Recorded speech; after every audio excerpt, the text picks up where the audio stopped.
Hey guys, I'm Ted, here to give you another lecture, and we're continuing on with our lectures on the home front. And we're going to dive right into things by discussing Lincoln and the African American community. Now, Lincoln was in favor of allowing the states to reach an abolition settlement on their own. And following emancipation, and allowing emancipation to unfold gradually. He wanted it, again, a slow process, no great social upheaval. Now, the Constitution recognized chattel slavery as a domestic institution, meaning that it was something that the states had to address on their own. There were, of course, talks of recolonizing the entire African American population outside of the United States. And in 1862, Lincoln invited prominent African Americans to the White House to discuss such a plan. But again, they did not give him their support. They firmly rebuffed him. They reminded Lincoln that this was the only country they'd ever known, being that country was the United States. And that they were just as much citizens of the country as anyone else, having lived here since its inception. Now, the Emancipation Proclamation, while not freeing any slaves immediately, did lead the United States Congress to open debates on slavery. And these debates grew more and more vigorous. The debates would eventually lead to the passage and ratification of the 13th Amendment, which formally abolished slavery in the United States. And on April 8th, 1864, the United States Senate passed the 13th Amendment with a vote of 38 to 6. It fails in the House of Representatives. It failed with a vote of 93 to 65. Maryland and Missouri at this time wrote new state constitutions that abolished slavery.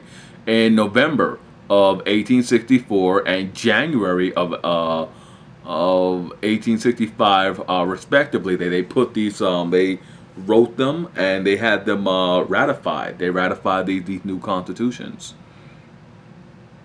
Now, with all of this, Lincoln was still hard at work, trying to get, and very uncharacteristically, he took a direct role. He put a major role on himself to go out there and to get this piece of legislation passed. Lincoln went out and pushed, nudged, and cajoled Democratic congressmen, most of them lame ducks. He went out and pushed a lot of them to simply show their support to join the right side. A number of them didn't, but a number of them did. He targeted them. He very specifically targeted a few, and with emotional appeals, he got them to switch their votes. And on January 31st, 1865, the United States House of Representatives passed the 13th Amendment with a vote of 119 to 56. This was one of the most exciting and emotional moments of the war. For the first time, African Americans were allowed into the gallery of the United States Congress. Freedom had finally come. This was the year of Jubilee. 1865 was the year of Jubilee. Slavery had been abolished. A proposal to add an amendment to the federal constitution banning slavery, outlawing slavery, had come into effect. And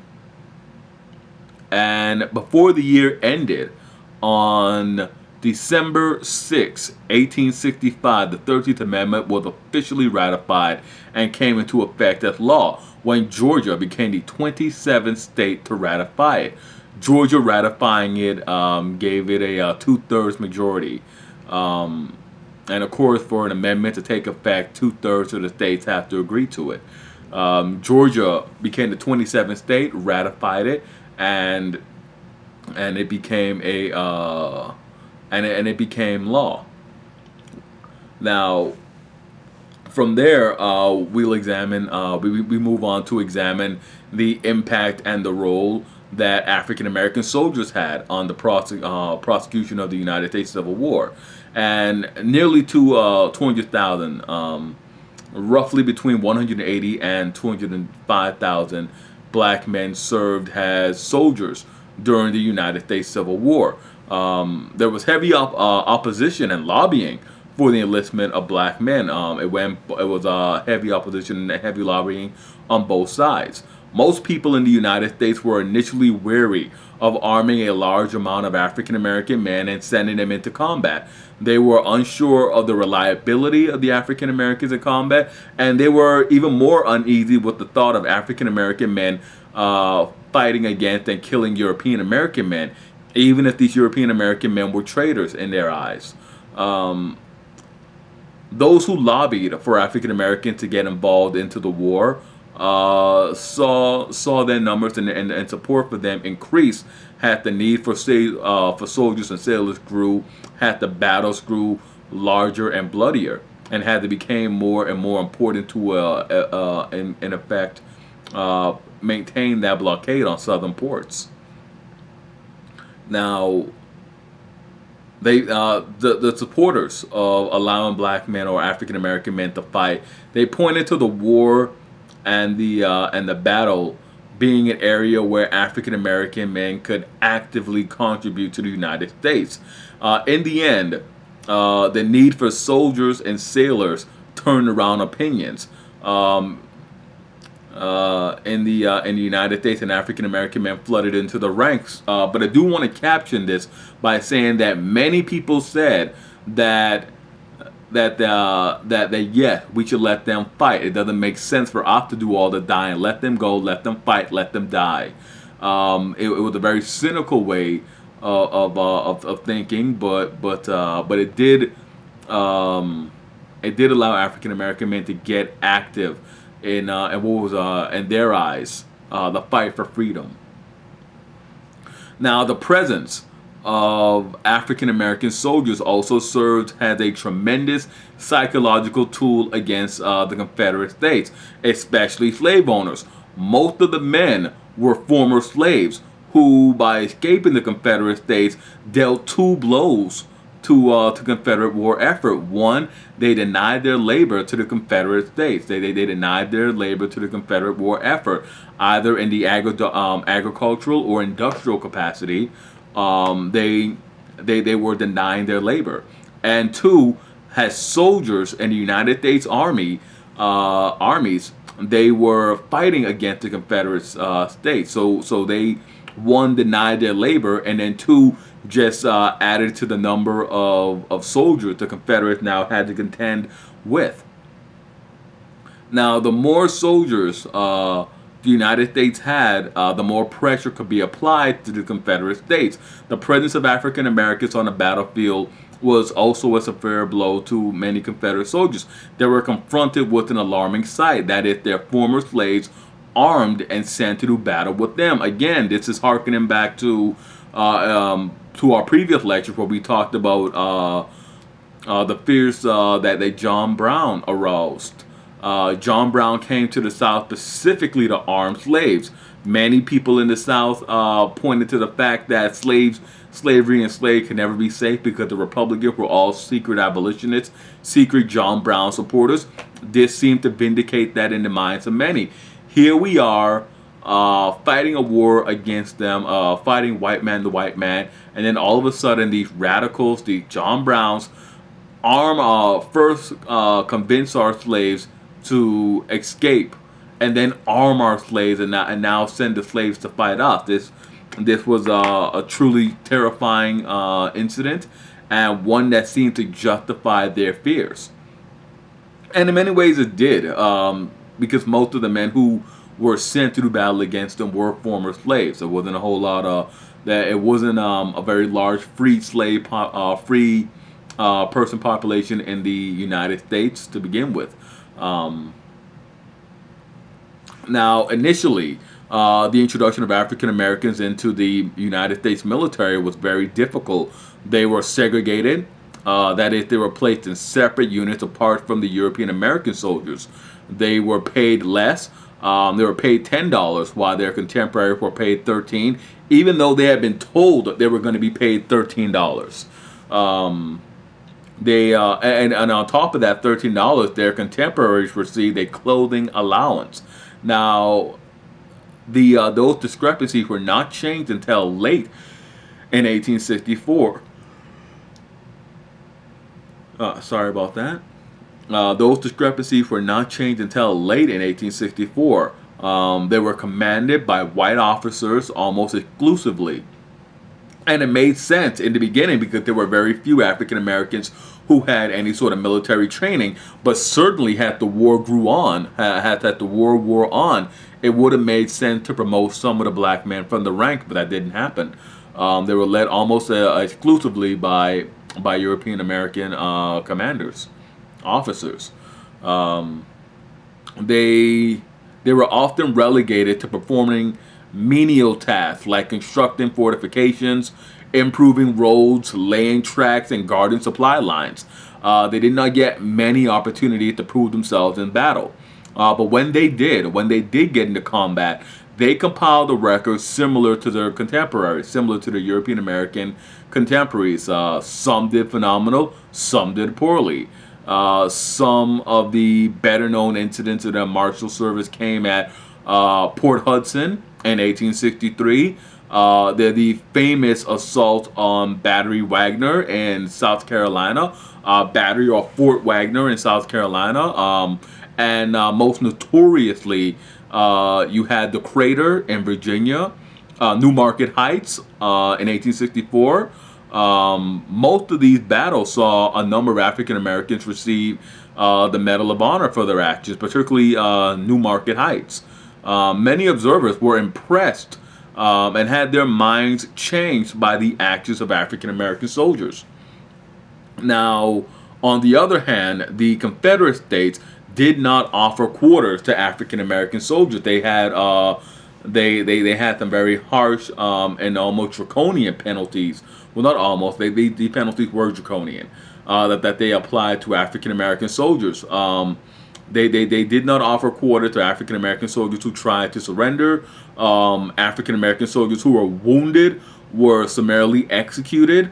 And the most notorious of these incidents was the Fort Pillow incident, where men under the command of Nathan Bedford Forrest massacred African Americans. The Crater was another instance of African American soldiers being massacred after a battle. Confederate soldiers after the Battle of the Crater went by very systematically killing the wounded and those trying to escape. They get executed them right there and there.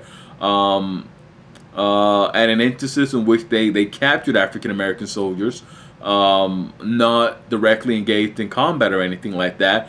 They sold them back into slavery, so it was a very, very difficult thing. And one more mention on the Crater. During the Battle of the Crater, there came a period in which African Americans were actually, and it's called the Crater because they were fighting in a crater in the giant hole in the ground. There came a part where African American soldiers got detached from the main federal army, and the main federal army, the main United States Army, had been in retreat. The Confederate soldiers gave up on pursuing the retreating United States soldiers. The European American United States soldiers encircled the African Americans and simply started shooting them down like ducks. There were reports of men abandoning their duty station because they wanted to get a kill in. They wanted to go in there and kill one of them. It was a very, very depressive episode, a very bad episode, a horrible for morale and for African Americans. The Battle of the Crater. But all of that aside, the positives of wartime service outweighed all the negative. Wartime service made an undeniable case for citizenship for African Americans. The case for citizenship became that much stronger because of wartime service. You can't really deny them. You can't really deny anyone military service citizenship after military service. It served as a voucher in many ways for citizenship. And more importantly, wartime service gave African Americans a direct role in ending slavery. This again harkens back to self-emancipation. You self-emancipated yourself from the farm by running away, and now you join the army, the United States Army, as they marched towards freedom, defeating the Confederates. So, so there were a lot of positive, a lot of real gains to be made by serving in the United States Army. Now, it wasn't just African Americans associated with, or living with, or serving the United States that had a lot of changes happen to them. In the Confederate States, the war brought about core changes to the institution of slavery. Slave labor kept the Confederate States going. It fed it fed them, it clothed them, it powered all the industries. But it freed a disproportionate amount of men for military service, and this was the real crux of the issue. Everyone points to that as being a good, but it wasn't a good. It was a very bad, as far as Confederate slavery goes. As far as slavery in the Confederate States goes, the economy still functioned as before. Many slaves were assigned to supporting roles in the Confederate Army, working as wagon drivers, cooks, performing all the tasks and duties that made warfare possible, clearing roads, defense and fortification construction, washing clothes. They all performed these tasks along with new industrial tasks. Had the Confederate States sought to create the material necessary for war. Now, these changes brought about a fundamental shift in the nature of chattel slavery, with the Home Guard slave patrol units having to also requisition critical supply from the civilian population, look out for deserters, and then also with the added threat of United States armies pushing deeper and deeper into the Confederate States, many slaves simply left their plantations or industrial centers. They could not be supervised or controlled as before. The phenomenon of contraband slaves making it to the United States military forces could not be stopped. They were simply leaving. You got word that the United States Army was over here. You went over there. You stayed there. You were no longer an enslaved person. You were a contraband slave. And after a while, you were freed. Has Congress caught up with everything, and Congress took a leading role in the march towards emancipation and the march toward freedom. They freed the slaves. You were freed. You were freed after a while. You were not destined to spend all of your life as a slave. You can do this all on your own. There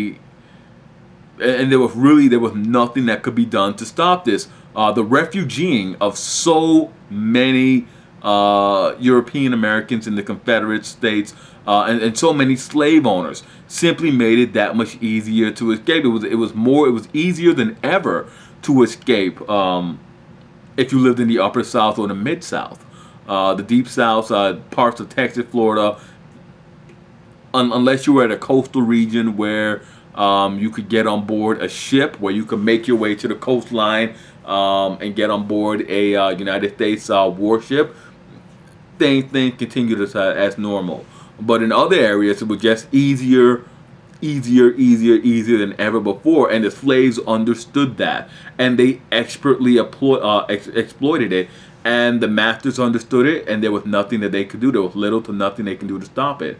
For those in areas that where escape was not possible, they essentially took on more responsibilities and ended up running many of the plantations and farms and little and minor workshops that they worked on, that they lived and worked in.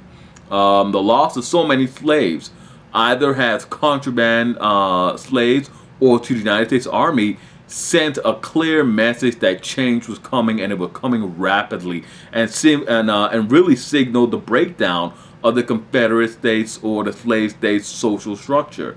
Towards the end of the war, And one of the more remarkable and shocking events, the Confederate Congress actually approved enlisting slaves and freemen into the Confederate Army.